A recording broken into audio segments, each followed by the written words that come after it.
Yeah. What's up, everyone? Welcome to the Finest United podcast. I am your host, Lenny Bradley, and this is episode number 12, Social Media and the Influences on and Off the Job. First off, I just want to thank all of the supporters that have been supporting this platform. The last episode that we had was episode number 11, Living Legend with Ralph Friedman, and the feedback was awesome. Thank you everybody for the reviews, everybody for the likes on YouTube, on Facebook, for sharing it. Please keep that going. The more and more that you guys share, the more and more that you comment on YouTube, Facebook, Instagram, and all of those platforms, Spotify. We got Apple and Google podcasts as well. The more people see that and the more people reach out so that we could provide great content for you guys. But let's get into today's episode. Now, as we speak about awesome guests, I wouldn't be able to have this man on today. He's shaking his head. He's like, yeah, whatever. He's like, yeah, whatever. I wouldn't be able to have this man on today if it wasn't for you guys, you know?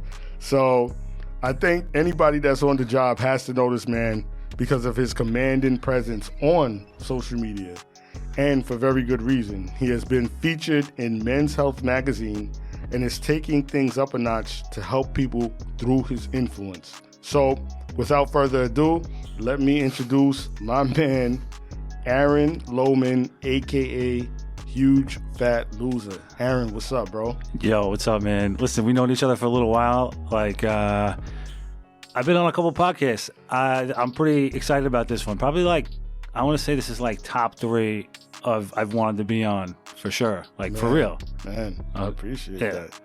I appreciate that, man. You got me cheesing over. I was kind of jealous that you had time on the job on before me. I was like, oh, God. Now, you know what? COVID just destroyed everything. I had a great lineup. I was going to reach out to a bunch of people last year, and, COVID just bombed, especially here in the studio. They weren't letting people come in and record everything with Zoom. I just feel like with Zoom, it's not really the same effect. You know what I'm saying? You got to get in what you can, but I feel like the face-to-face vibe, it just brings a whole different element to it, I agree 100%. I've done both, and Zoom, while it's super convenient, it's not it's a little different, yeah, for sure. With this, it's I feel like you're having a conversation face-to-face. That's exactly what it is. Correct. On Zoom, I feel like you're pretty much just talking on the phone, but you're kind of zoning out at the same time. You got your kids in the background. Yeah. So this, I waited patiently, and now everything is paying off. It's great. I'm honored, honestly, seriously. Nah, man. Thanks for coming. I remember the first time I met you in person. I don't know if you remember. Of course, it was the funeral. That's right. Yeah. Brian Mulkeen's funeral. That's right. And I was intimidated. I'm not gonna front. Man. Why? I saw you in person. I was like, yo, this dude's a lot bigger than I thought he was. He's a monster. I must have a mean mug or something, because people say it all the time. But I'm seriously this is for everybody out there. If you ever see me, just say what's up, man.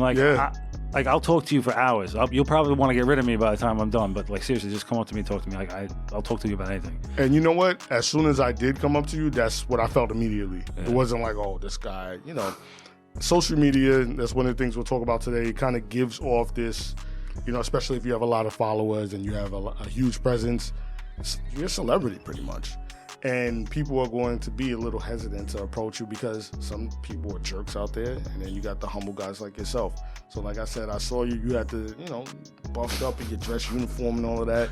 And, you were talking to some of your guys. And I was like, let me walk up to them and say what's up. And then we got that good picture. And we talked a little bit about making this happen. Yeah. And now you're here. Here. Yo, super pumped, man. Thanks, man. Thanks. So, Aaron, I know you've discussed this a lot, on your social media, on other podcasts as well. But let's get into your backstory. How'd you become Huge Fat Loser on social media? So, I had a nightmare at work that I died. At the time I was over 425 pounds. I was a really, really negative, miserable person. You could ask anybody, there's a video out there from our job. They made it. And it's pretty much the truth. I was a very miserable person. Ask anybody who knows me. They'll tell you the same thing.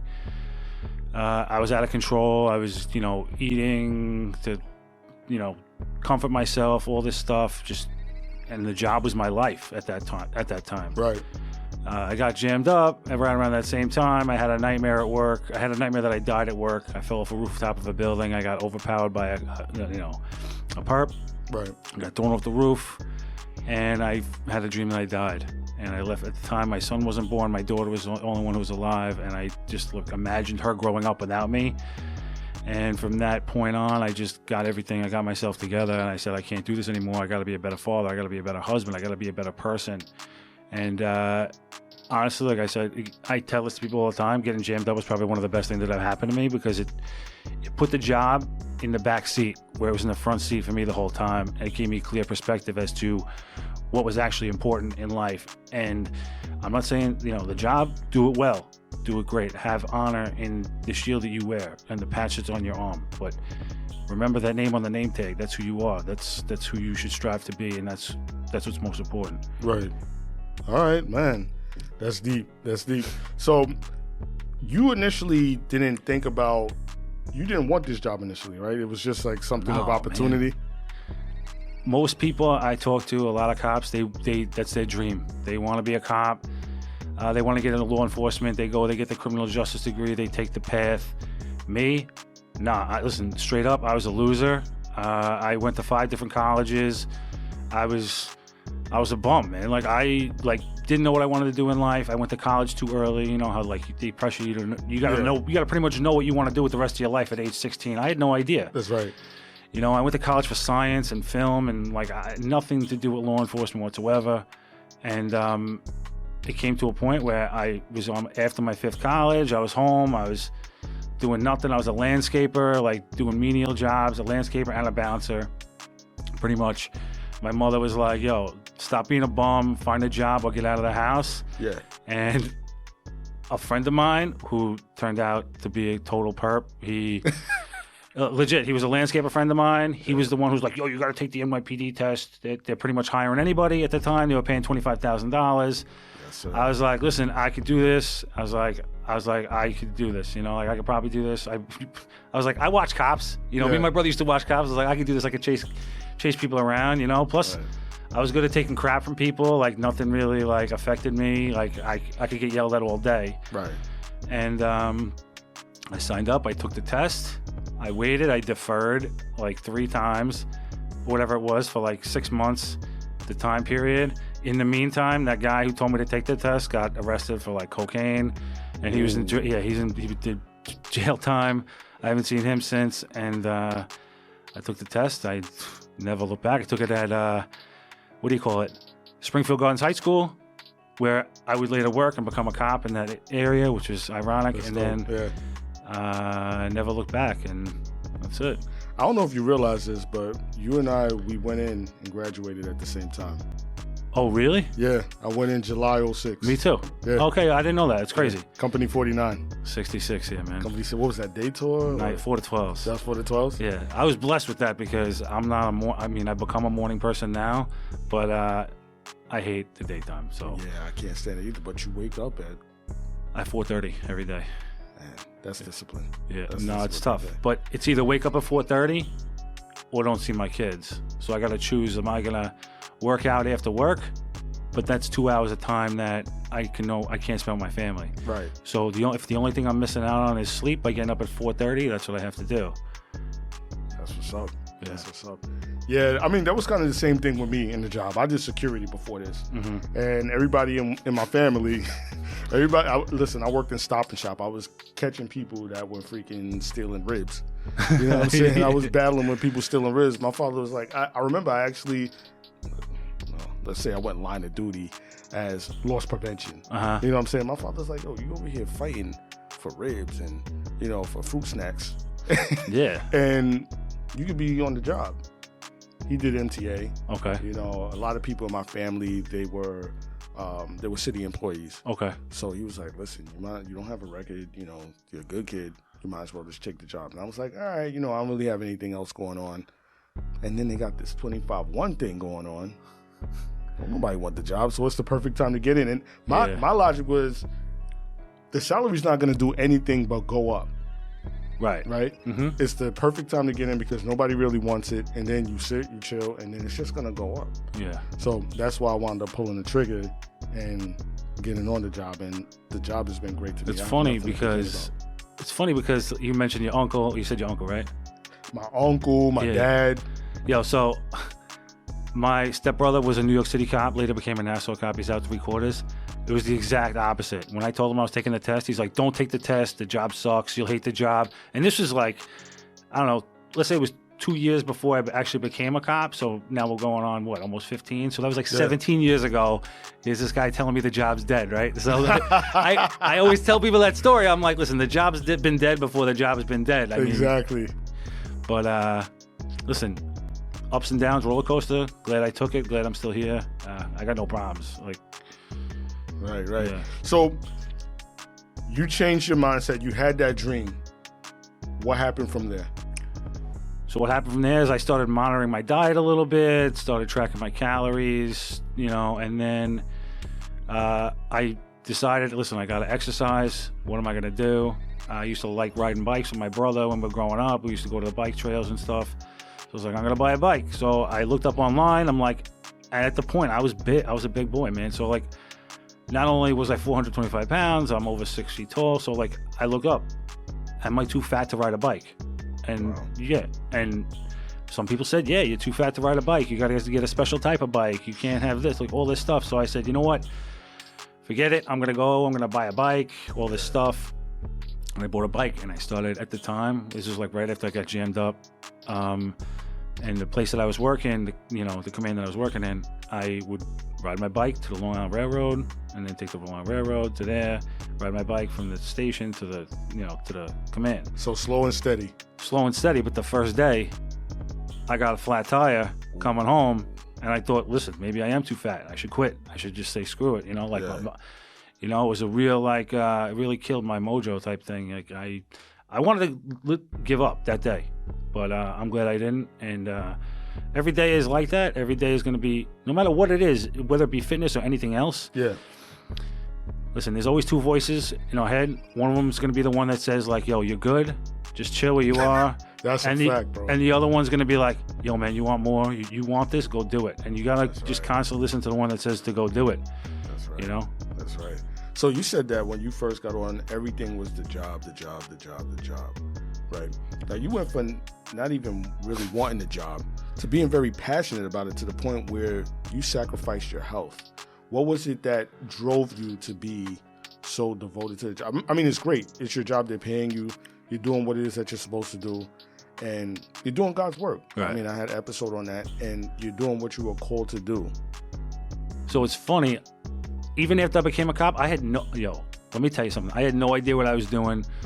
Like they tell you, they don't teach you how to become a cop in the academy. It is what it is. You don't learn how to become a cop till you are standing right there on the corner, on the street, and now you're in real life and you're wearing a uniform. Right. And it is what it is. So that first day, I was clueless. I was wet behind the ears. I was still thinking, can I even do this thing? Yeah. You know what I mean? So there I am, standing there. Girl comes running out of the subway and goes, hey, I got robbed. And I looked over my shoulder. This is a true story. I looked over my shoulder for the cops. And I realized, I'm a cop. I got to handle this. Yeah, this is me right here. Yeah. But I didn't know what I was doing. Thankfully, I went to Impact. I don't know if you went to Impact. Yeah, sure. Okay, yeah. All right. So, you know how they paid you up? Where'd you do your Impact? 103. 103, yeah. Jamaica, yeah. There you go. So, the guy, they partnered you up by all right, Loman, next guy in the letter in the alphabet, right? So the guy who was next to me was with a K. The dude, listen, he was ex-Marine, he still was in the Marines. He later became a scout sniper in the Marines, and now he's in the ESU. But dude's legit. And he was he's the one who really inspired me. And neither of us knew what we were doing. Yeah. But he was the one who was like, yo, let's go check out this building. Let's go do a vertical in this building. And me, I'm like, yo, this dude's crazy. Why don't we just stand here and do nothing? He was proactive because he had the previous experience in the military. Exactly. Go get it. Later he became a complete zero and did nothing, which is fine. I'm okay. I'm totally okay with that. But now he's in ESU. Right. No. And listen, he's the best. Honestly, he's an example of what it's like to be a dad, cop, everything. Yeah. But at the time, he's like, yo, do this vertical. And then I got interested in actually doing it. I'm like, yo, this is cool. So Then from there, both of us, I mean, we didn't have hooks, so we didn't get to stay in that command. It was like one of those things like, oh, if you were going to stay in a command you were an impact in, you need to know somebody. I didn't know anybody. I didn't even know anybody to go to Queens. That's a solid command to go to straight out of impact. Yeah. Especially you're from the island, right? Yeah. So when people were like, seriously, people would stand around. This is true stuff. People would stand around and be like, oh, who's your hook? Because everybody else had a hook to get to there. And I'm like, yo, listen, for real? Nobody. I know nobody on the job. Like I just told you the story about my stepbrother. He was a city cop back in the 90s. Like, dude, that's it. That's my whole, like, that's my whole reach. That's my whole reach. Right, I got you. So then we both get transferred to the 113, which is the neighboring precinct. And we get there, and they gave me a choice. And they're like, listen, what tour do you want to go to? And it was like, if you didn't pick Midnights, you were getting stuck on foot for another 6 months in that command. I didn't know that at the time, that's the obligation, but I wanted Midnights. I liked the nighttime. I was a night guy. Like I said, I hated the daytime. Yeah. So I chose Midnights, and they're like, all right, who do you want to go with? And I'm like, so I picked him.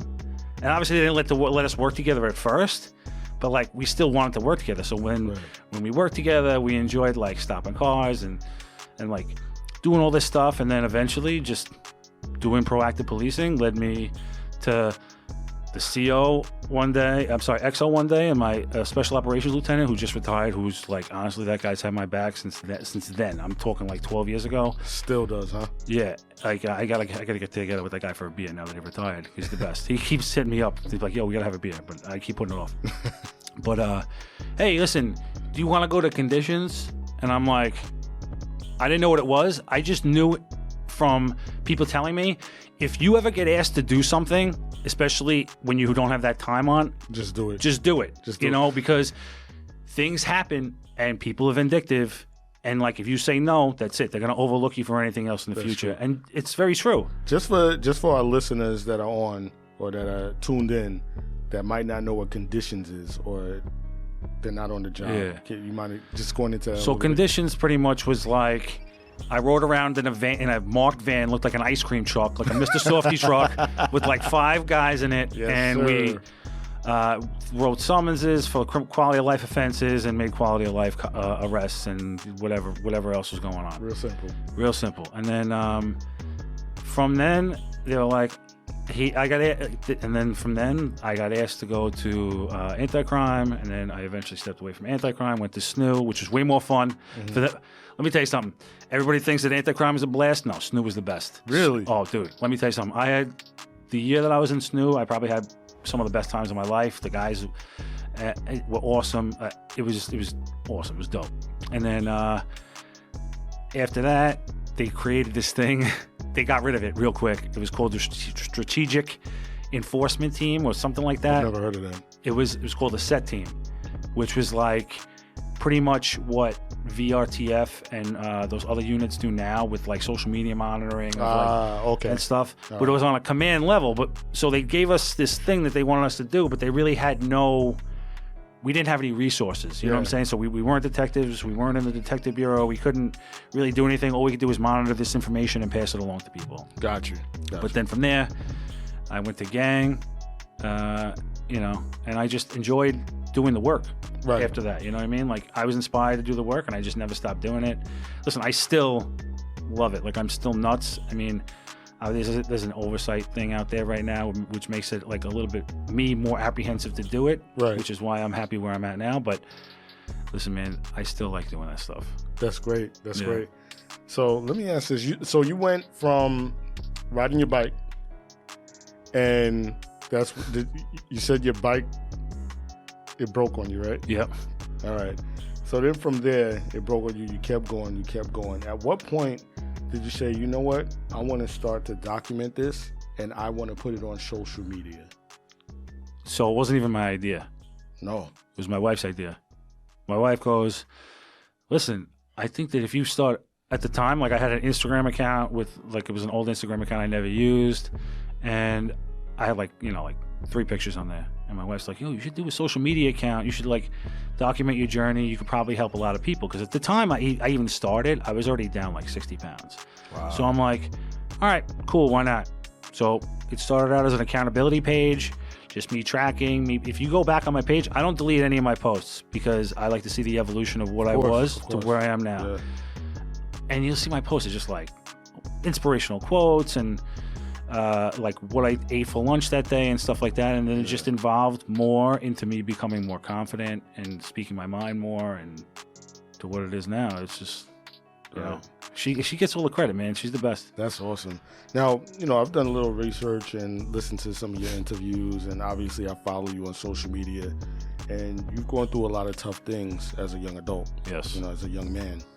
And, you know, some of those things that you've gone through, I would imagine, would definitely play a role in lack of self-confidence. Oh, for legit, yeah. So do you want to talk about that, you know, not too much in detail, but just talk about where you were as far as your confidence levels were as, you know, maybe leading up to you being on the job or to you transitioning over to being a social media celebrity pretty much? Sure. You know, my father walked out on me when I was younger. It was a really messed up situation. I'm actually writing about it. I'm starting to write a book detailing my whole entire life. But pretty much my father told me he didn't want to see me anymore. I had an abusive stepfather. Oh, man. Yeah, it was it was messed up. You know, thank God I had my brother. We were very tight. We got through it together. There was a time period I had to move out of my house. I had to live with my cousin for a while. And we talked back about like getting on the job. Yo, I hated the cops, bro. Like they let me down like several times. So like to me, I didn't like authority. I didn't like the cops. Like, so when you say they let you down, you're saying that you've had incidents where you have been a victim and you felt like you called the cops to come to your rescue and they just... I mean, looking back on it now, like I realized the situation, but when you're growing up and you have the police coming to your house, and you have child protective services investigating what's going on in your house, and you're coached by your step parents and your mom to lie to them and shit. Am I allowed to curse? Do it. Okay. Like, you know, it's one of those things, like you develop a mistrust of authority because not only do you not trust the cops at that point, I didn't trust listen, honestly, straight up, I still don't trust my mother.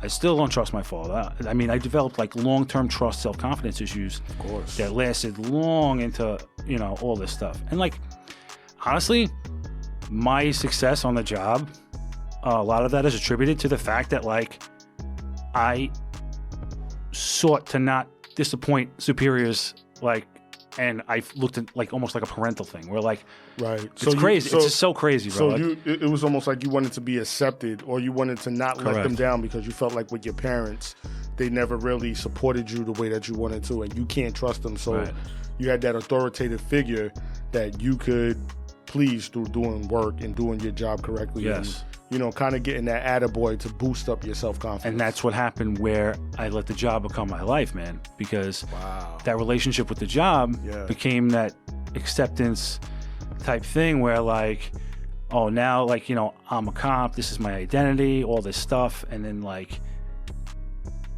it's just like the thing that you could count on. It's you think it's always going to be there. It's this, you know, this relationship I replaced the relationships in my life with that I thought weren't going to let me down. You know what I mean? And it was kind of messed up. And then like, you know, your superiors, they enjoy the work that you do. You know, you get, you know, the medals and the Cop of the Month awards and all this stuff. And like, you know, it was all the stuff that honestly I was missing, and I replaced with a lot of like self-love and relationships with my relationship with the job. Wow.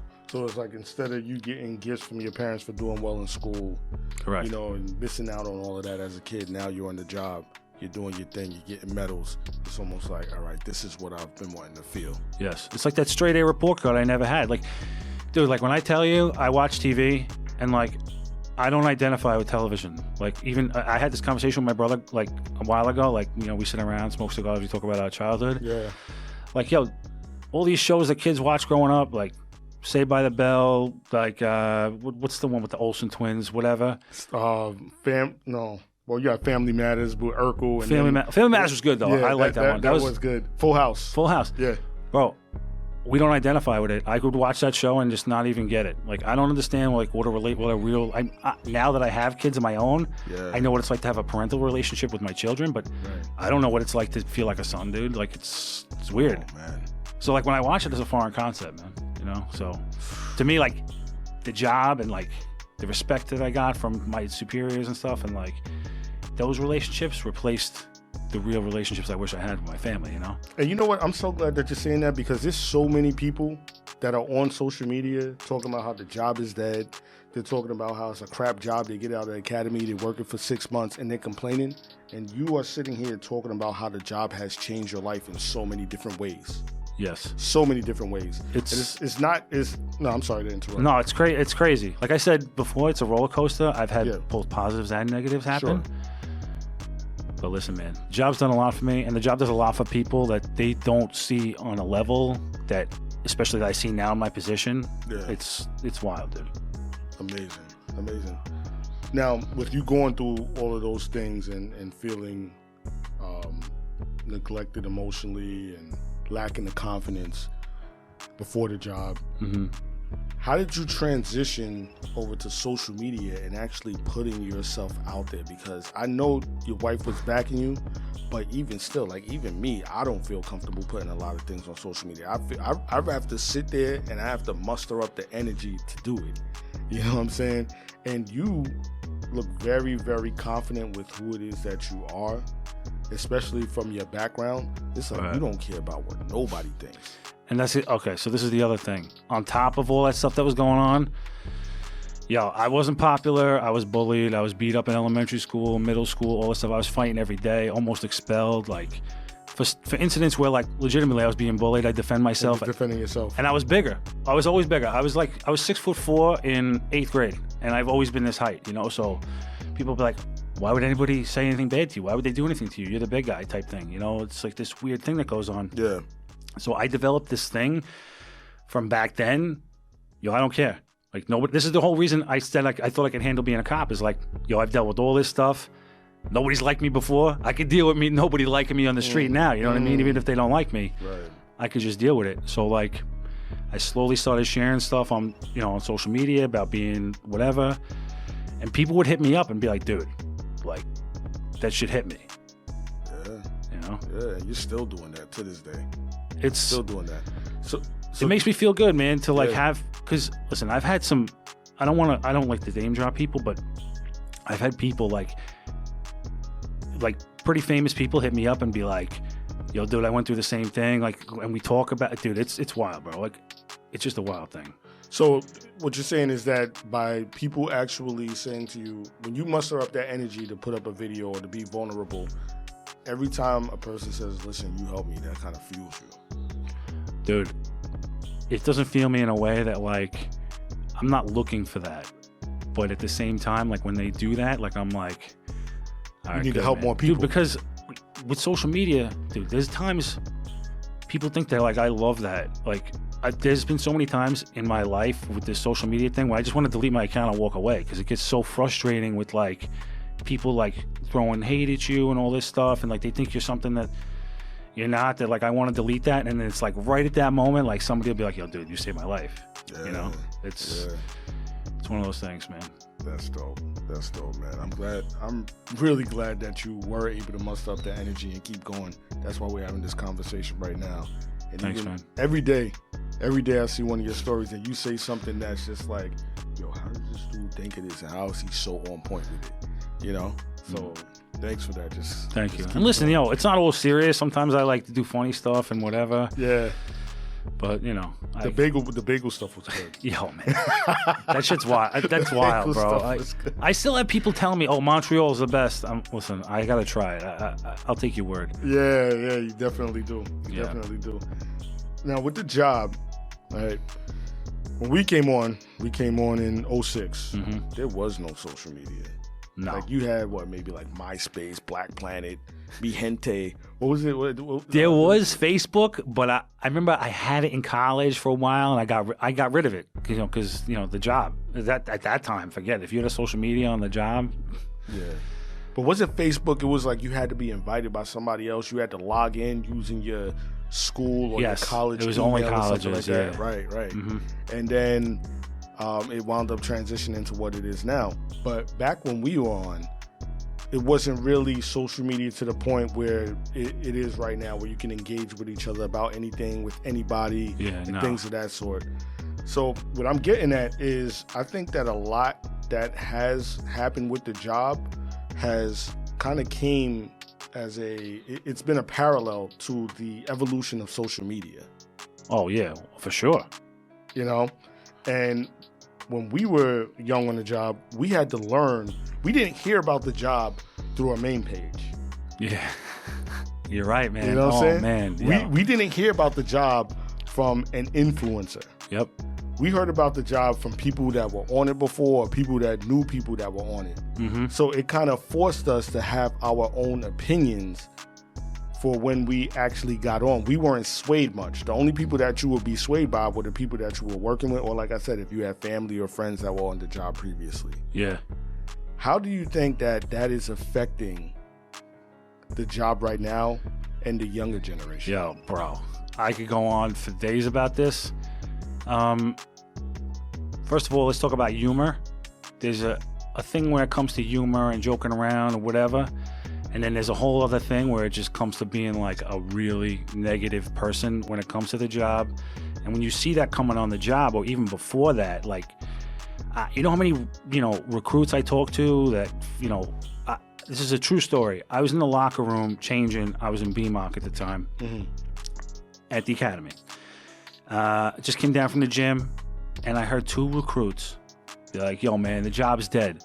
Recruits in the academy say that. How are you saying that? Right. How do you know, dude? You don't even know what it's like. But they see this stuff, and unfortunately, a lot of people, they're negative people. We have a negativity bias, all this stuff, and then we turn to social media as an outlet to be like, I'm going to show them. I'm going to do, put all this negative stuff out there, and it's what overwhelms the social media atmosphere. And you have these young people on the job and people who aren't even on the job yet trying to get the job that see this stuff, and they think that's how it is, and it skews their reality as opposed to letting them experience it for themselves. Yeah. Now they already come in with this bias about how it's going to be. They already got sold. Yep. It's like when you wake up in the morning, if you tell yourself it's going to be a bad day, it's going to be a bad day. Right. If you tell yourself, I'm blessed, this is going to be a good day, let's make the best out of it, it's going to be a better day. That's a fact. It's the same thing, man. Right. So if you come into this thing thinking it sucks and all this stuff, it's going to suck, man. And I listen, partially, not only that, I blame a lot of guys who who tell other people only the negative things about the job. And it's so easy to do that. But with anything it is. But with the job, it's that much worse. Right. And then post it on social media and all this stuff, and talk about all the negatives. But when was the last time you saw somebody post something good that happened to them because of the job? And there's good that's happened to a lot of us, man. Yeah, definitely. Yeah. Definitely, because it's unpopular. Right. Exactly. If you come up with a main page with nothing but good stuff on the job, you have 100 followers. Right. Exactly. You have 100 followers, right. But speaking of main pages, what's going on with these guys? Who? All the big main pages. Yeah. I don't really see much going on with them anymore. They're getting taken out, I guess. I don't know. Yeah. Which is also another thing, man. You got to let people live. You got to let people have an outlet to laugh. And that's why I said, I've seen some pages that are funny. They do it in a tactful way. It's good. Yeah. It's funny. I was a huge Hairbag Times fan. I loved Hairbag Times big time. The truth. Yeah. But then it comes down to then there's people who are really mean-spirited and say really messed up things and pinpoint specific people on the job, which is post body camera videos, and I've talked to you about this before, dude. Yep. It's just not.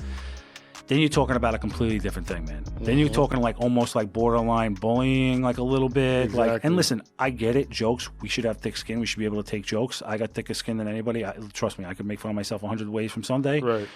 But the job looks at it if something happens because some cop feels some type of way because they got bullied by a social media page, we're gonna have problems. Right.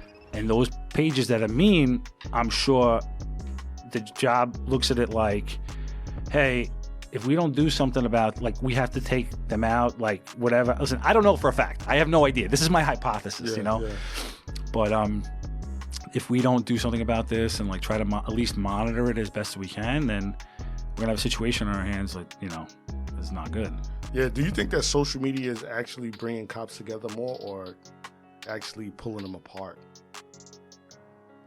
I think it's a duo effect. I think I have this saying called "you are what you eat" does not just apply to what you put in your mouth. It applies to what you put in your brain. So if you're choosing to look at Finest United, or you're choosing to look at other people on the job who have a positive impact and talk good things about the job, not just bad, I think you're willing to be more, together. Even the meme pages, man, like people unify over that stuff. Like one of the biggest, most popular things that I've posted on my unit's Instagram account was a meme from another page about how like cops have to pretty much hide behind a microwave and eat a cheeseburger while gunshots are going off, and the firemen get to hang out, Yeah.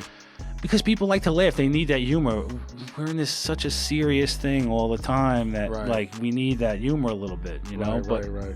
And I think we bond over that humor, and we bond over the stuff. And I think that's what it used to be before social media, right? So cops are a negative group.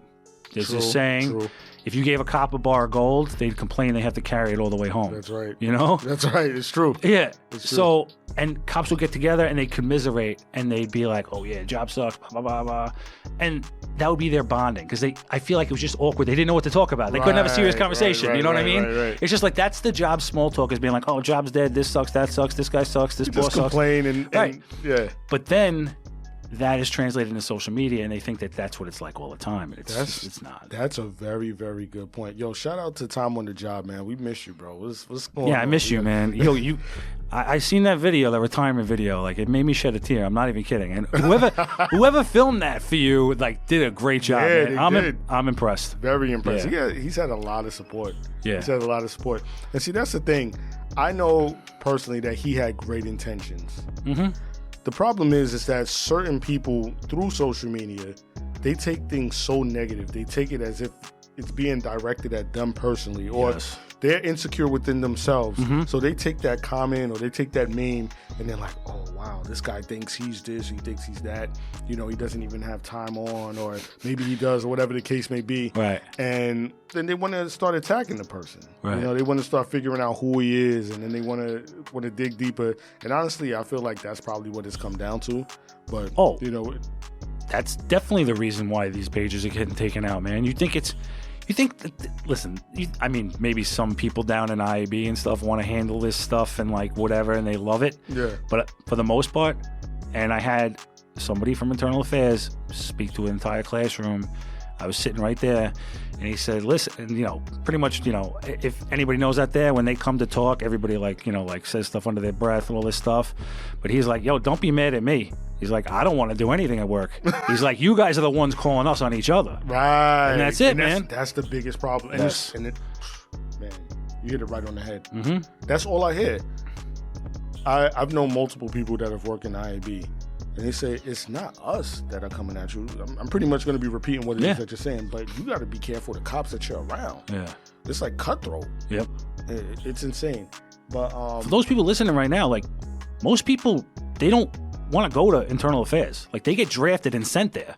Like, it's not like they're out like to do that, Right. like, and they are investigating stuff that we call on each other. Like, I mean, I could list specific examples that you just shake your head. You're like, what? Like, oh, this one got a day off and I didn't get a day off. This one, dude, it's just petty stuff. And it just translates in social media. Somebody said something I didn't like. Somebody, let's say it's a girl. This girl didn't give me attention or whatever, anything. Oh, I'm calling and saying that she had revealing photos on Instagram or something like that. And then it forces their hand, Insane. And the thing that I have an issue with is, like, with some of the main pages, let's speak about Tom on the job because I'm cool with him. Their intention is just to make everybody laugh, right? But the problem is you get the guys that are in the comments. Oh, yeah. And then they start going back and forth, and they start going at it with each other, and then it gets blown out of proportion. So I've had that happen to me a couple times about certain things and whatever. Like, I can give some examples, but so you know what I do to avoid it? So before, my biggest social media, I used to run social media, it was like a charity called Thin Blue Island, right? Me and my wife ran it. And pretty much what it turned into was like a negative, toxic like environment. That was you? Yeah. Really? Yeah, it was me and my wife. And that was like a time when I got jammed up. Like I was like, I'm not gonna let the job affect me. I need to let people know that people care about the cops. So I was trying to put positive stuff into the world. And what happened was, I don't know, around that time period, social media just became different. And like, it just became so negative and toxic. People in the comments, it was like a full-time job to monitor the comments and make sure people weren't saying like messed up things to me. Like, right. So I just deaded it, man. Like I couldn't do it anymore. Plus I had some other issues with the job, but then now I learned from that. So whenever I see people going back and forth in the comments, I just delete it, bro. I got no time for it. People come to my page to see good stuff, delete it. This is not a democracy. I believe in freedom of speech, freedom of the press, all that stuff. Yeah. But my social media page ain't the place to have it out. Have it out in each other's DMs. Don't have it out in the public. And that's the thing too. I think that a lot of people on social media, they feel very brave. They poke their chest out through the phone, through the computer, whatever platform it is that they're using. Then you see them in person, and it's all smiles. No, bro. It's because ego gets involved, dude. So you want to know why so many family relationships are messed up now because of social media, and same thing like relationships with cops, is because what happens is somebody comments something and like you said before, people think it's directed specifically towards them. Mm-hmm. But you didn't say it to them. You said it to them in front of the world. So now they're like, yo, this guy just checked me in front of all these people. That's now right. I got to check back. That's right. I got to protect my reputation. It's the same thing. It's just like, it's like street shit, man. Like, that's how it is. And that's why it becomes like, oh no, I'm bigger than you and you're bigger than me. And then it just becomes this thing where it just goes out of control because people can't handle their egos, man. One of the biggest things in my precinct is there's a lot of problems. I mean, this is everywhere. It's not just in my precinct. But a lot of the problems with the youth, back when we went to school, you got into beef. You know what I'm saying? I know exactly where you're going with this. You're 100% right. Yeah, you got into beef. You went home. If you fought somebody, whatever the case is, you scrap, go home, come back next day, cool. Just keep it moving. Get suspended for a few days if that's the case. I've been there. Me too, several times. Yeah. And then you come back, cooled off, all good. Nowadays, get into a fight, get suspended, you're hopping on Instagram, you're hopping on Facebook, everything just starts to elevate. And I think that that's exactly the same thing that's going on with the job in a negative way. Yeah. For a lot of the people that are on social media. Sure. If you have a problem with somebody, instead of handling it at the precinct, talking to each other, whatever the case is, you might go on social media and you might start talking smack about the next person. And it just causes an ongoing rift. Yep. Ongoing. Now other people in the command are seeing it. And it just makes it worse. Yeah, everybody's juicing each other up, and it's just it's an ongoing thing. And then next thing you know, you got dudes fighting each other in commands and stuff like that. It's wild, bro. Like ego gets involved, and like it's just wild, man. Like people just need to learn to have. If you don't like somebody, you'll leave it alone or have that conversation to their face. Don't be a coward. Like you go to social media. Like there's a couple. Listen, none of the meme pages out there right now are doing this that I notice. Mm-hmm. But there are ones you can tell they created that page specifically to call certain individuals to blast out. People, yeah. And that's it. And and like I said, that's messed up. That's where it becomes like a thing where it's like, dude, like, what are you doing here? Like, this is not fun. This is like you just want to take your anger out on people, and then that it's messed up, bro. Right now, with you doing what it is that with your platform, how did you transition to what your job is now in the NYPD to the unit that you're in? How did that happen? That's amazing. So this is the truth. This is the 100% true story about what happened. I got a message in my DMs from somebody in this department, and they said, "Hey, they're starting this health and wellness section thing. I think you'd be really good at it. You should apply when the post comes out." Mm-hmm. And at the time, I was the one-on-one crime sergeant. I was loving it. I love my guys. I was enjoying my life. Like, dude, I got to, take a meal on job time and work out and all this stuff. And I loved it, man. Like, I loved it. And then I was like, no way, bro. I'm not doing this. And then the more I thought about it, the more I mulled it over. I said to myself in my head, I'm like, I would be so full of crap if I didn't take this opportunity to expand what I do on social media into the real world job and try to help people as my job. That's what my job is now. Is cops hit me up. Oh, they need nutrition plans. They need a workout plan. You know, they're feeling some type of way. Like, yo, I try to work it out with them. I try to help them out the best that I can and guide them. Like, so I applied. I interviewed. I sat down with the inspector, who's still the inspector now, and I got the spot. That's and awesome, man. yeah, I mean, it's one of those things where, like, you think about it, man. Like, I was in a dark place when I got jammed up. Like I said, the job was my life. Like, and now imagine that so I get it. So I now imagine that getting pulled away from you and you don't know what to do. Like, I was looking to retire. I was looking to become an avocado farmer in California. This is a true story. Avocado farmer? How'd you come across that? Because I was looking at plots of land out in California where I could grow avocados. So I like California. I like the West Coast. So I was like, how can I move to the West Coast and make this work? I don't want to do this anymore. Yeah. Wow. And like going from that place, just being myself, this transition into like, that's why I say, like, if you're going through any type of way on the job, listen, it's going to suck and you're not going to want to hear it. All right. People are going to come to you and be like, yo, just keep your head up. And you're going to be like, yeah, whatever, bro. But I'm telling you, if you let it affect you in a negative way and send you down that negative path, it's going to send you there. Right. But if you just keep trying to get back up and not let it beat you and not let anything beat you, you'll rise up to the top no matter what. That's right. That's right. What do you think about all these people that are on there trying to get clout? So dancing, singing, doing all types of wild things, then end up getting shipped from Bronx to Staten Island, you know, things like that. You know what's funny about that video is, like, I didn't even see it. I just heard about it. This is a true story. I heard about, he was like, it was like somebody dancing on a counter at 7-Eleven. I don't want to call the guy out, whatever. He was having fun. But people don't know. Guys need to know, like, the difference.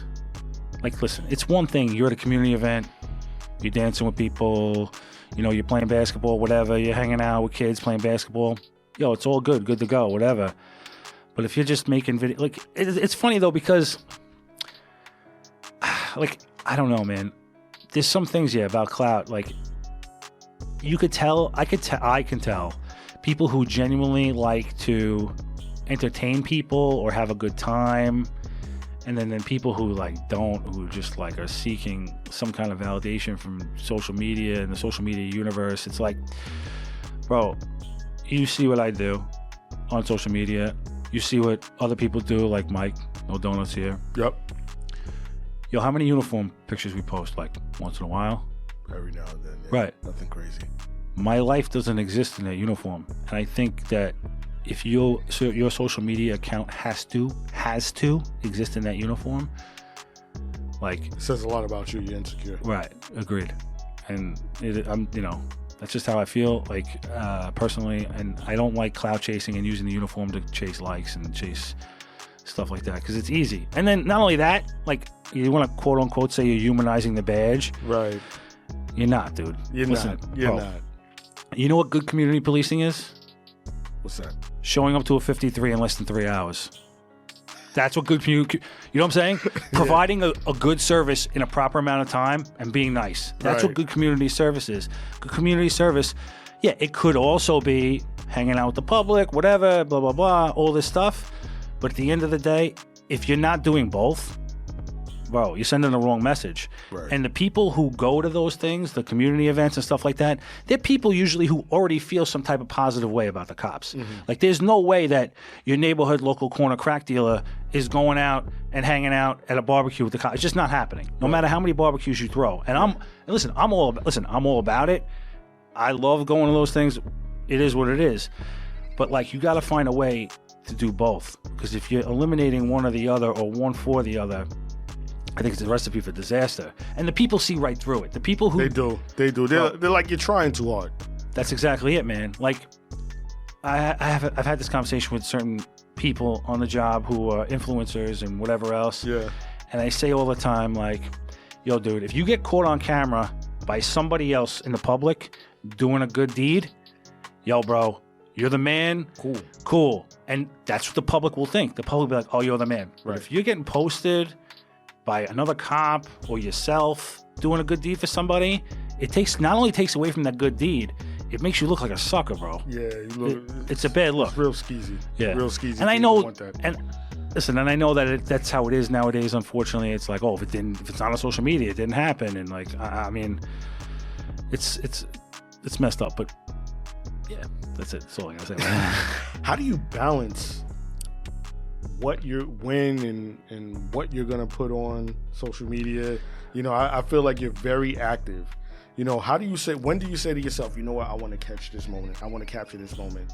I feel like with me, it's very hard for me to be conscious of when, how, and what it is that I want to go about posting. How do you decide, all right, this is going to be good. I just thought of that. Let me capture myself. You know what I'm saying? Like, how do you schedule that? How do you, when you want to be spontaneous, you just whip out your phone and you just go from there? You don't think about it much? How does that go for you? I literally, unless it's like a post, like a flyer where I'm going to a gym with the guys, or a video that I've been working on, or something like that, like the random posts, bro, I have no plan.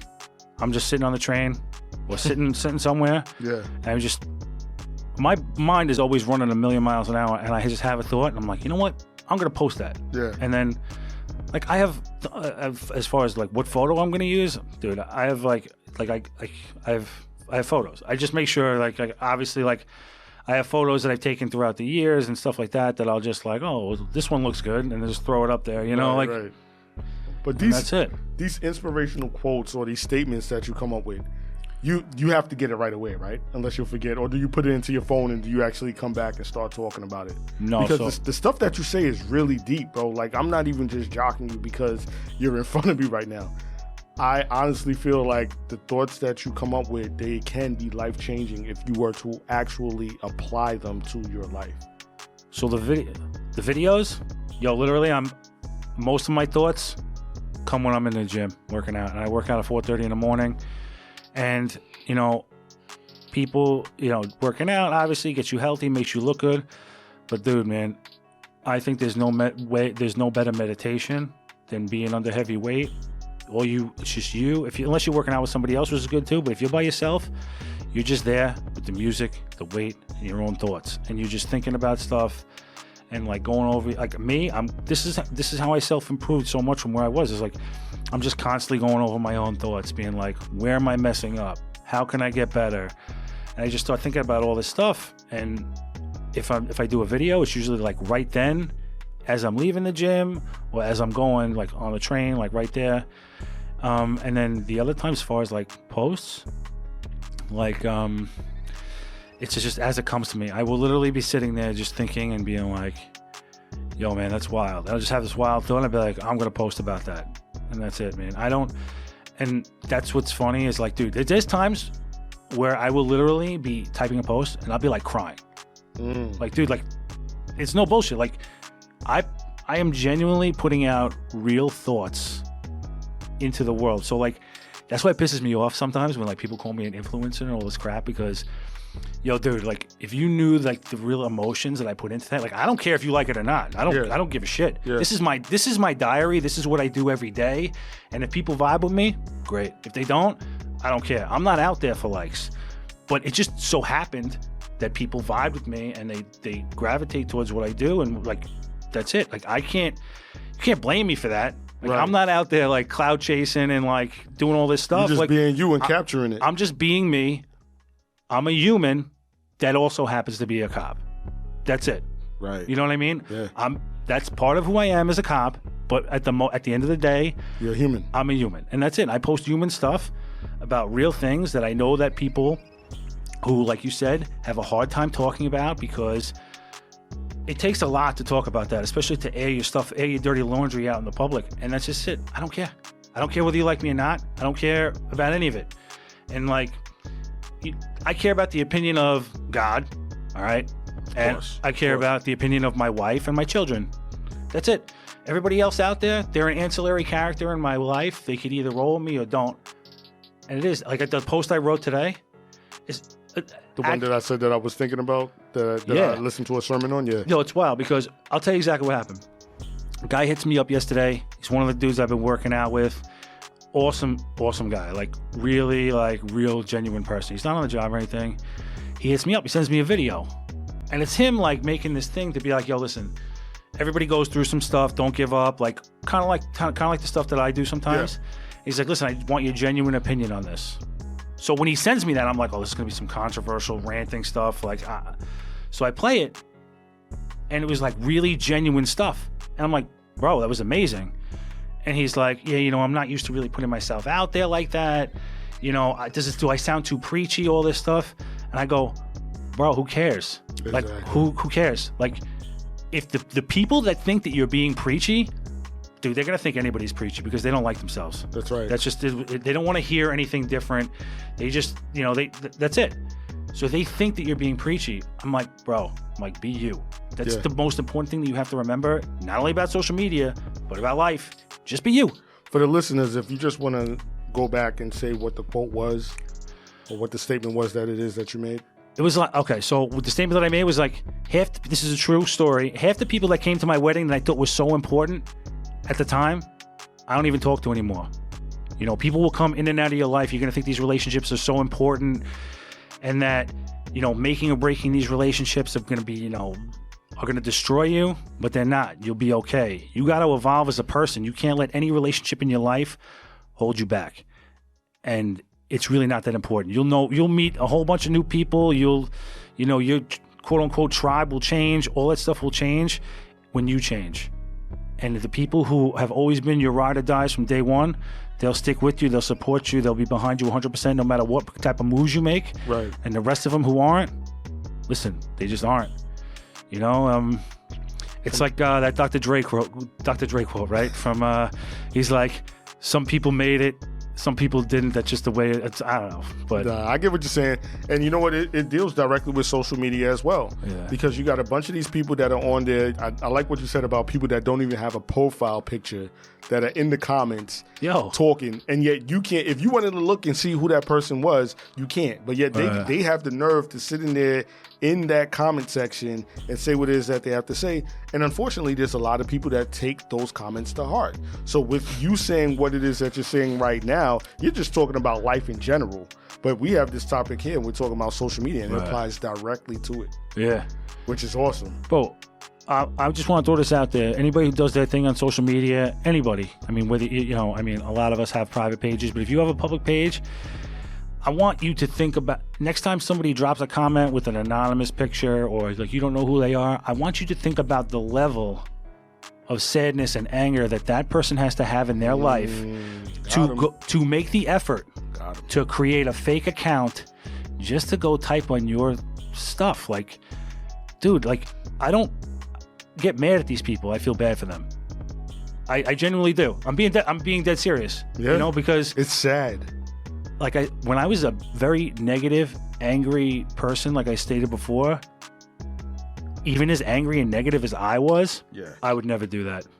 So that can only tell you what type of negative, angry mindset that those people have. So don't let that affect you. Just keep doing you, be happy. And people are not going to like that you're happy. They want to try and drag you down to their level. Dude, don't even let it bother them. Swipe, delete, block, boom, done. There you go. That's it. It's that easy. There you go. A lot of your anger, did that stem from you growing up as an adult? Yeah. Oh, for sure. I never learned how to manage my anger. I never learned how to balance my emotions correctly. I mean, I did. I went through ebbs and flows of learning how to do it and then letting emotions overcome me. Mm-hmm. It comes from that. It came from obviously like stressing myself out over the job. Right. Where it was a lot of perceived stress as versus real stress. And I let it build up in my head and like I was just constantly angry about things. I used to fight with people on social media all the time. They'd be like, post a picture of themselves working out. And I'd be like, it's impossible to work out on the job. Like, you can't work out on the job, dude. Now look at me, right? Yeah, it's wild. Yeah. You know? It's impossible for you to work out on the job. You're not supposed to work out on the job. And now you're in health and wellness. Correct. Yeah. Exactly. Funny how that works, right? Yep. With social media, right? 2020, crazy year. Yeah, bro. Crazy year for us. Yep. Would that happen without social media? Absolutely not. But so I say it's good and bad. right? Like I say with everything, man. Yeah. There's not a topic you could tell me about in the world where I look at it one way or the other. You have to. That's the reality of it. So social media.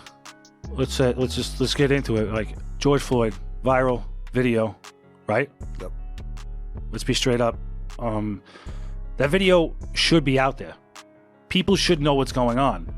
Like for anybody on the job, off the job, whatever, to sit there and think that like police departments don't have a history of things really realistically happening out there to certain communities, it's true, right? Mm-hmm. It is. And to sit there and deny and be like, no, we never did anything, that's impossible. Yeah. It's impossible. So in that regard, I think sometimes videos are good, but the problem becomes now everything's a viral video, everything is excessive force, everything is just one way or the other, because everybody's trying to make a name for themselves to call somebody out. Here's my thing. I feel like it all depends on who is, how can I say it? If you have a video like that, if you have somebody that wants to stand for good and they legitimately are trying to do something good from a bad incident, it's great. Yes. When you have the people that have agendas that are not good and they want to use something that's bad to make it worse, that's when it becomes a problem. So that's where I agree with you, where you say it could either be good or it could either be bad. Yes. It's all about whose hands it gets in and what their intentions are. So here's what you got to remember, and this goes back into social media and social media influencers. There's literally industries based around paying people, those blue check marks you see, like I have on the back of my hoodie right now. Sure, we're going to talk about that says false idols. Yeah. They get paid to make people mad. They generate revenue on making you upset and saying things that I don't even think they believe in just to make $1. And in that comes exactly like what you said. Like if that video gets into the hand, be like of a normal like person who seeks to really have a discussion about it constructively, it's good. If it gets into the hands of one of these people who are just looking to make a buck and stir controversy and make people upset, it's very bad. Very bad. And that's exactly what happens. Everybody's an activist one way or another. Listen, I call everybody out. One way or another, everybody wants to be an activist. Everybody wants to get into every issue on the internet and like call it one way or another, and just not, like we said, you got to see things down the middle and you just understand why people do the way they, and be practical. That's be it. Practical. That's it. Practical. Excuse me. Now you even took it to another level as far as different platforms. Like I listened to another, like I said, I do my research, bro.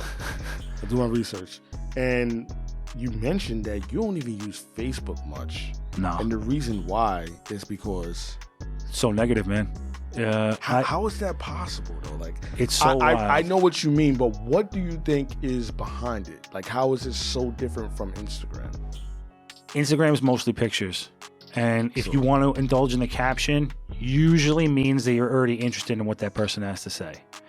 Whereas like Facebook, a lot of times is like mostly words and whatever. And the algorithm is set up in sort of, I mean, they own each other. Facebook owns Instagram, but the algorithm is just set up in such a different way. And this is what I noticed when I told you I ran through Blue Island. Like, I would post something and somebody, this is a true story. It would be like a post. This is a real post. Me and my wife joke about this all the time. Mm-hmm.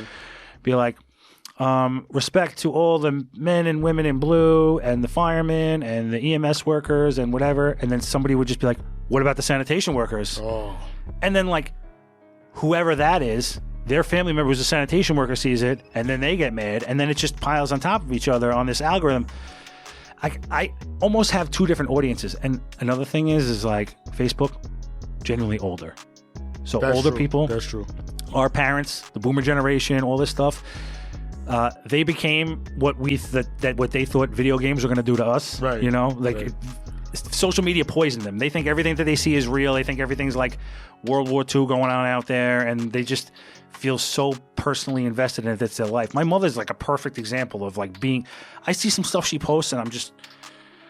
Nothing like crazy, but just like mortified stuff. Like, what on earth? And then I talk to her, be like, "Yo, are you all right?" Like, but and that's another thing. Once again, 2020, wild year. That involves politics as well. Mm-hmm. So everybody's cool at work. Everybody's great in the locker rooms. Yo. Muster room. Everybody's cutting cakes with each other. Yeah. You know? Getting sodas out the vending machines, having half-hour conversations in the muster room before a roll call. Everything is all good. You get on Facebook, you start talking about Biden, you start talking about Trump, and this and that. It's like you're warm with each other. And it's all crazy. because of social media. Right. Because people are indoctrinated to think certain things. Like, bro, I tell people this about politics. Just because I sign up for your cable service doesn't mean I got to buy the whole premium package that goes with it. True. You know what I mean? I don't need every channel because I want HBO. Doesn't mean I got to get all the sports channels. It doesn't work like that. Like, and politics or anything should not be that way. Specifically politics. Dude, column A, all right, this guy's got a good idea. All right, this guy's got a good idea. This guy's got a good idea. And that's the world. Like, not everybody. If you think anything, whether it be one side or another, if you can't find a flaw in somebody that you look up to, false idols again, you're in a cult, period. Right. And like, you got to break away from that and like really look objectively at everything that's going on and try to have a reasonable perspective and be like, you know, try to shoot it down the middle and try to balance what's real. And social media companies and the news media has been, you know, so the news media is no longer exists really anymore outside of social media. Nobody really reads print media except 100-year-old people, and I don't get it. Yeah. So they have to compete with something as instant as Twitter. You get on Twitter, I could tell you the news in 1 second. Boom. Just like so that. now social media's got social media news network, CNN, NBC, Fox News. They got to compete with that. So they got to be lightning quick, and they want to make sure you read it. So they're just going to put out the craziest headline you ever saw just to draw you in. Yep. But they also know that you're so dumb, you're not going to read it. You're going to see that headline, think that's 100% true, get mad, share it, make them money. Now you just shared it to your 200 followers. That's now right. Those 200 followers are mad. So you think this is what's really going on in the world, and it's not. Because like you said, real life is, hey, yo, this is my neighbor. Yo, we're cool. We're cutting cake, whatever. That's real life. Right. What you see on social media, everybody being so divided, they take the echo chambers that are the most extreme 10% of the population and they amplify that. So they make you think that everybody feels that way or everybody feels the opposite way. And that's not true. Most of us are normal down the middle. That's and right. we just got to have a conversation to stop fighting about everything. That's it. Just have a conversation. And the thing is just through text. It's just like when you get into an argument with your wife through text. Oh, my God. You know what I'm saying? You always say the wrong thing no matter what. It's going to be translated the wrong way. Exactly. Yep. So then you take social media and you got a whole bunch of other people that are looking at it. It's not just you and your wife anymore. Yep. It's you and hundreds, thousands of other people. And now they're like, oh, that's what Aaron thinks. That's what Lenny thinks. And this is who he is now. Yep. And it's messed up, man. And I've been called that. And since, bro, you know how I run it. I run it straight down the middle, you know? And I get called out by both sides being like, whatever. And like, I love that I get called out by both sides because that means to me that I'm normal and I'm doing the right thing. Right. I've had an issue with a family member. I'm not going to put the family member out there. No, I wouldn't even say it's an issue, but more so a discussion. Maybe discussion issue. I posted something on social media and it was in regards to the riots. I don't remember what it was specifically, but the family member of mine was like, you know, more or less, whose side are you on? And I'm like, hold up. Are you serious? Like, are you really asking me this question? Like, you know where I stand, right? You know who I am as a human being. The way that I'm explaining this is not because I'm on either side. It was more so to try to get cops to understand something. I don't remember what it was specifically. I'm not doing this conversation much justice. But to make a long story short, it was like, you are focused on a post on social media and you're trying to sum that up as to who it is that I am now, and you've known me my whole life. Yo, that's exactly it. You've known me my whole life, and because this message is coming across a certain way to you in which it was not meant to be intended, you are judging me and saying that this is who I am or this is what it depicts. But you know me. You've known me my whole life. Why? That's what negative, insecure people do, is they project themselves onto other people to tear them down, man. It's unfortunate that it was your family member that's like that, you know, like. And we got down to the bottom of it. It was like to the point where it was like a 2-hour conversation to the point. Privately. So, dude, that's what I say. Everybody listen out there. if you start to realize you're arguing with somebody, this is what I do to people that I care about, or like, let's say it's a follower of mine for a long time and they have a difference of opinion. I send them a DM. I'd be like, hey man, what's up? Listen, I just want to talk about this thing. Because now you're not doing it in a room full in front of other people where other people can see it. Yeah. You're having a private conversation about it. And I personally find that at the end of the day, I have those private conversations with people who have difference of opinions of mine, and we both come out of that conversation with a huge mutual respect for each other. Right. And it's just the way it's got to happen. Like, if you start to have it in the public, egos get involved. When you know nobody's seeing that, exactly. All is good, bro. And see, the thing is with me, I take it a step further. It'll go from a post to a DM to, yo, let's get on the phone. Yeah. Or, yo, let's link up. Yes. That is so important. That's what's not happening now. It's not. Right. Everybody just wants to be a Twitter warrior, Instagram warrior, Facebook warrior.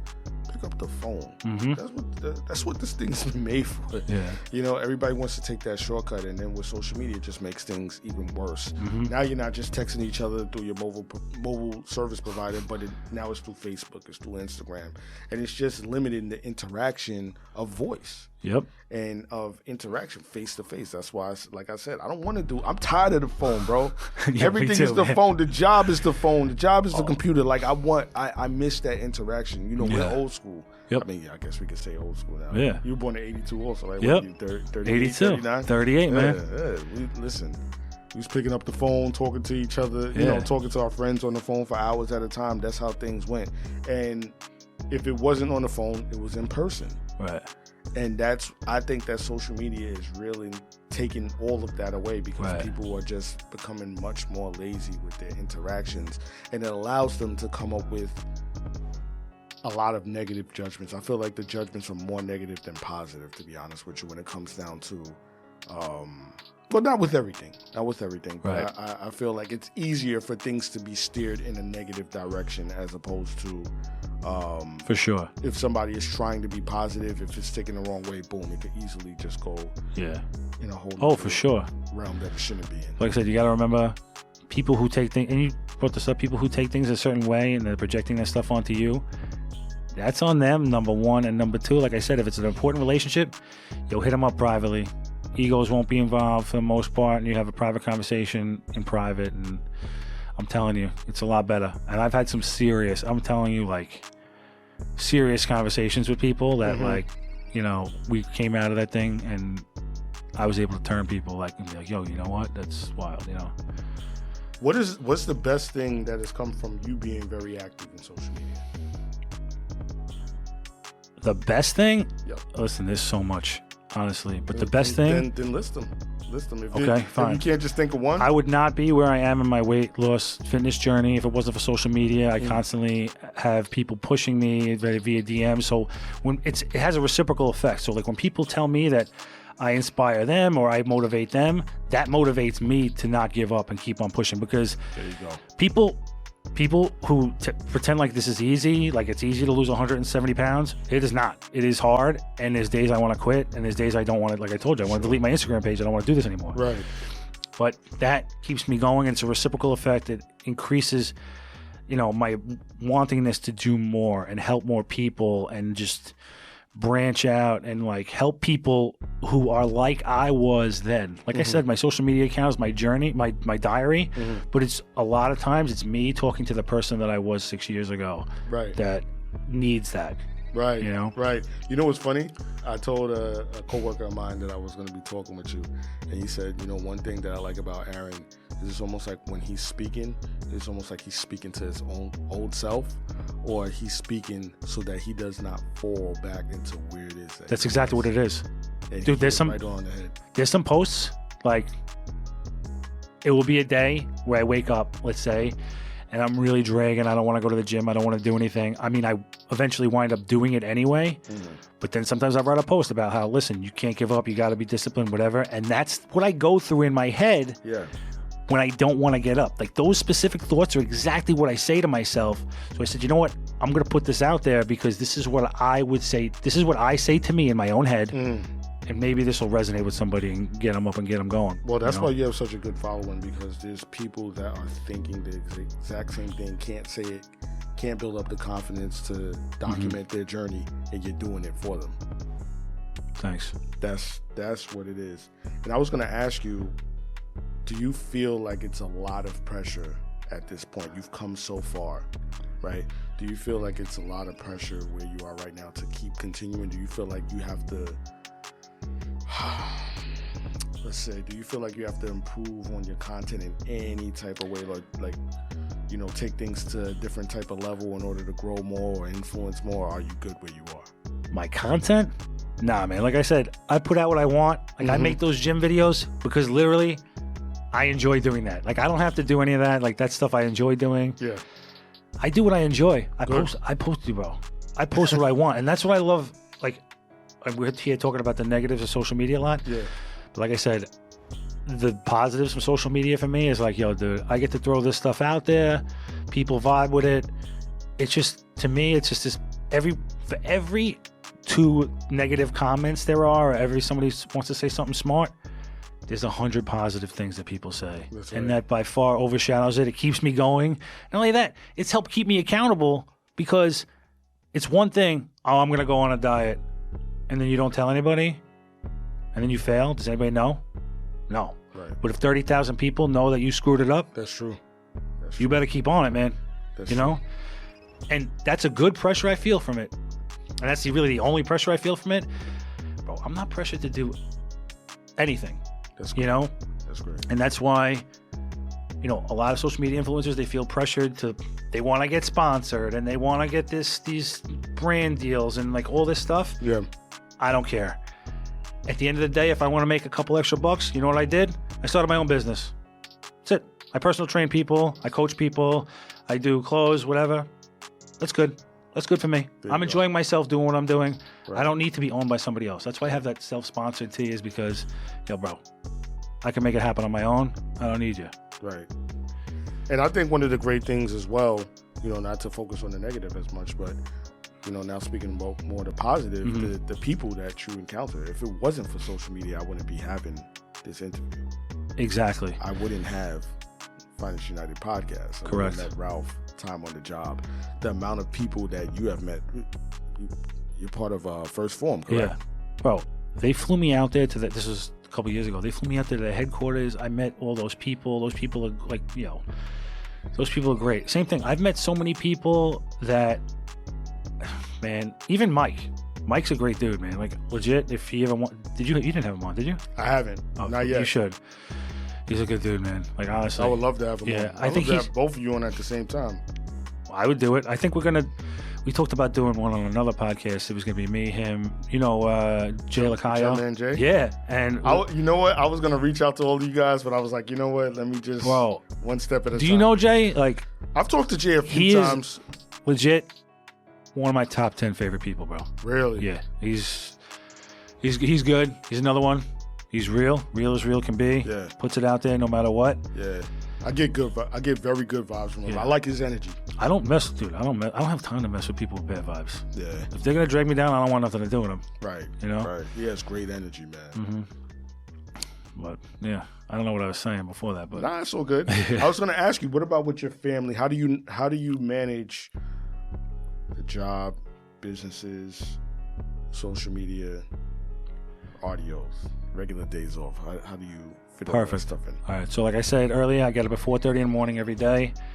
I'm at the gym, walking in the gym door by 5:20, 5:30. I hit the train. My train is 8:07. 8:07, I'm in the city. My tour starts at 9:30. Right? Then I'm at work. At work, I do my work things. I go for a walk a lot of times on meal as some kind of exercise after.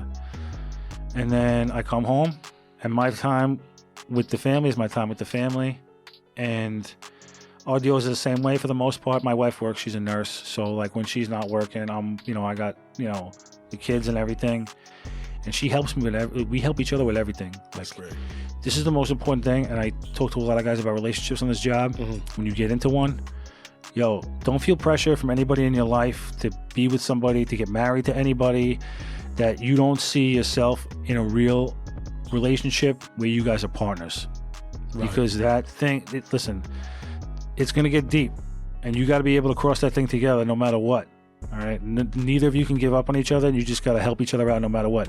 She helps me run my business. I'm a terrible person when it comes to time management. You saw that post-it? I posted it in my story. It was a post-it with the time for this podcast on my desk because there's a possibility I could have forgot. Wow. I'm just very... I mean, you're a very busy man. I'm not that busy, all right?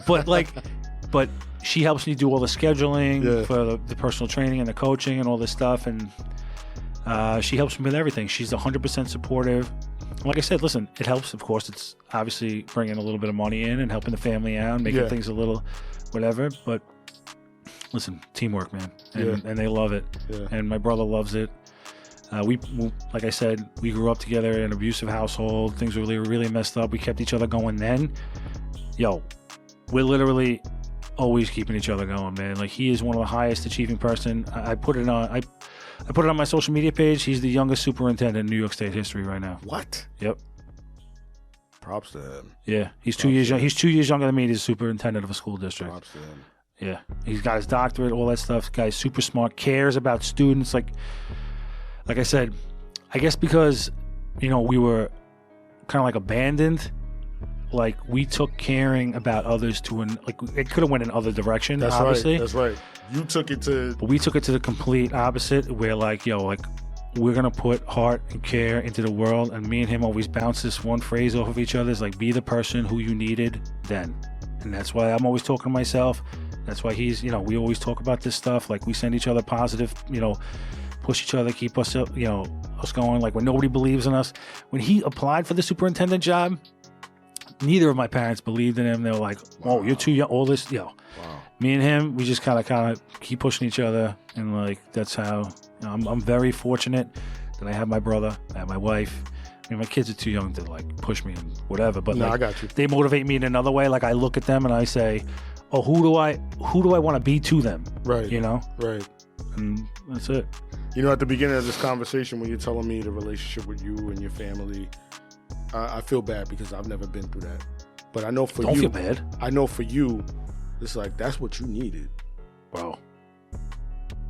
I have zero regrets about anything in my life.